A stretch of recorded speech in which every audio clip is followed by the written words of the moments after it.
Caleb Torrens reined in his horse, the mare's hooves kicking up a swirl of dust that hung in the air like a ghost. The dirt road stretched endlessly between Millfield and nowhere, a barren ribbon slicing through the Texas desert.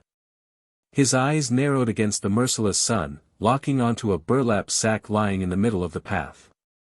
At first, he thought it was grain or feed, something a careless wagon driver had lost. But grain didn't shift.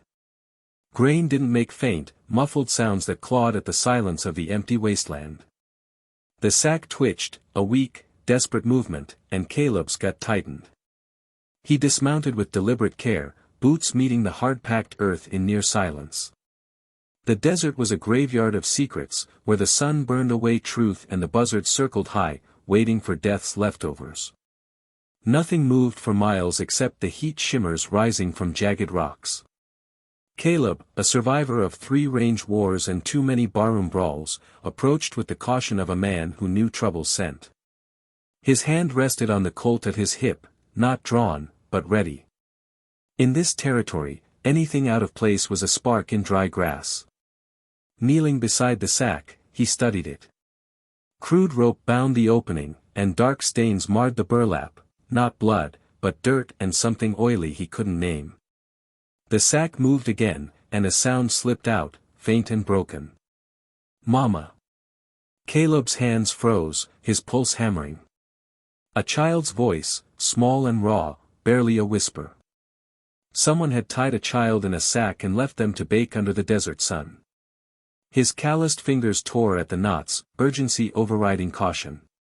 The rope gave way, and he peeled back the burlap. Inside was a girl, maybe 6 years old, curled tight like a cornered animal. Her dress was torn, caked with dust and sweat. Dark hair clung to her tear-streaked face. But her eyes, wide, terrified, yet burning with a defiance that hit Caleb like a fist, stirred a memory he'd buried deep. She looked up and whispered again, "Mama." Caleb had seen men hanged, shot, left to rot. He'd witnessed horrors that clung to a man's soul like damp rot. But this, a child abandoned to die slow and alone, cracked something in his chest he'd thought long sealed. "Easy now," he said, his voice softer than it had been in years. "You're safe." The girl didn't reply, just stared with those enormous eyes, her lips cracked, hands trembling. She was dehydrated, likely hadn't eaten in days. Someone had done this on purpose, a calculated cruelty. He reached for his canteen, moving slowly to avoid spooking her. "Can you drink?" She nodded faintly, and he helped her take small sips. As she drank, he studied her features. Mixed blood, Apache and white, he guessed. In this part of Texas, that was a death sentence for some.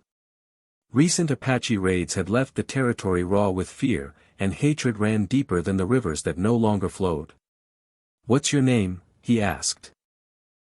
"Anna," she whispered, then added, her voice fragile with hope, "Where's my mama?" Caleb's jaw clenched. He'd seen enough abandoned children to know the likely answer, but he couldn't shatter her yet. Before he could respond, the distant thud of hoofbeats snapped his head up.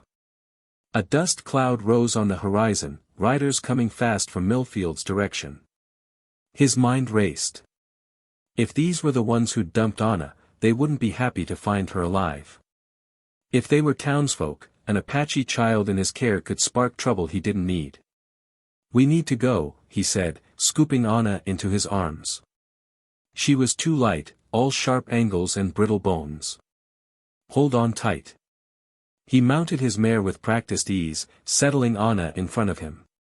She leaned against his chest, her heartbeat a faint, rapid flutter through her thin dress. The riders were closer now, 4 or 5 men, riding hard. Caleb spurred his horse toward a rocky outcropping, choosing a path he couldn't unride. He could have left her, told the riders he'd found nothing. It would have been safer. Smarter. But as he held her close, he rode toward trouble he couldn't yet fathom. The cave he found was a narrow slit in the rock face, hidden from the main trail. It offered shade and cover. He helped Anna dismount, her small hand clutching his sleeve like a lifeline. Why did you help me? She asked, her voice barely audible in the cave's cool shadow. Caleb studied her face, the delicate mix of heritages that marked her as belonging to neither world fully. Because leaving you wasn't right, he said simply. Hoofbeats echoed closer, reverberating off the canyon walls. Peering through a gap in the rocks, Caleb counted 5 riders. The lead horse, a big gray stallion, belonged to Dutch Morrison, Millfield's vigilante leader. Morrison was a hard man, one who saw Apache blood as a blight to be erased. She's got to be around here, Morrison's voice carried. Tom saw Torrin stop where we left her. Anna pressed closer, her eyes wide with recognition. She knew these voices. They killed Mama, she whispered, tears cutting tracks through the dirt on her cheeks. They said she was a traitor for marrying Papa. Said I was a mistake that needed fixing. The words landed like blows. These weren't soldiers in a war, they were cowards who murdered women and children under the guise of justice. The hoofbeats grew louder, the riders methodical, checking every crevice. Caleb's hand rested on his Colt. 5 against 1, with a child to protect, weren't odds he liked. Listen, he whispered to Anna. Whatever happens, stay hidden. Don't come out until I say it's safe. Don't leave me, she pleaded, her grip tightening. I won't, he promised, knowing it might be a lie. A shout came from above. Found something. Caleb tensed, ready to step out and draw their fire. But the voice continued, horse tracks, old ones. Probably nothing. Anna buried her face in his shoulder, trembling. In the dim light, her exhaustion was etched deep, grief and loss carved into her young features. Your papa, Caleb whispered. What was his name? James Crawford, she said, voice muffled. He was a good man. Mama said he saw people's hearts, not their faces. Caleb's breath caught. He'd known James Crawford, a cavalry officer who'd quit in disgust over the Army's treatment of Apache civilians. He'd settled near Millfield with his Apache wife, Maria, trying to carve out a life between worlds. Caleb had admired his courage, even as others called it folly. He taught me to read, Anna said, her voice strengthening. Said words had power, that knowing them meant nobody could make me small. She pulled a small leather journal from her torn pocket, its pages worn and stained. Mama gave me this before they came. Said to remember the stories. Caleb opened the journal. Maria's neat handwriting filled the pages, stories, poems, notes on desert plants. The inscription on the first page read, For Anna, my brave girl. Your story is just beginning. Love, Maria Crawford. The hoofbeats faded.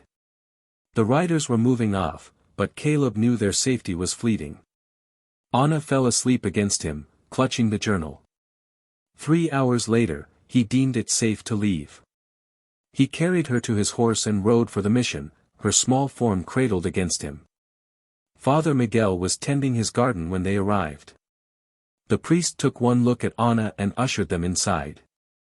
Only after she was fed, bathed, and tucked into a bed did he ask for the story.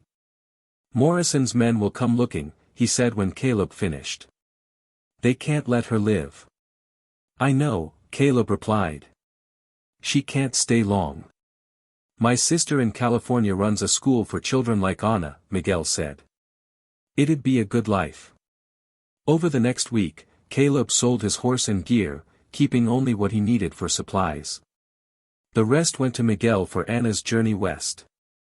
He'd escort her to California himself, see her settled before facing whatever waited in Texas. The morning they left, Anna handed him a polished stone, a symbol carved into it. Mama taught me this, she said. It means protector. She said I'd know who deserved it. Caleb looked at the stone, then at Anna. I'm not sure I deserve this. Mama said the ones who deserve things most think they don't, she replied, wise beyond her years. The 3-week journey to California was grueling but filled with Anna's questions and stories from her mother's journal. At the school gates, she hugged him fiercely, then walked away without looking back, her mother's journal tucked under her arm. Years later, Caleb spoke of a moving sack on a lonely road, a choice to do right when no one watched. Anna grew up to teach, sharing her mother's stories and her own hard-won wisdom. In her desk, she kept a journal and a stone, reminders that the smallest acts of courage write the greatest stories.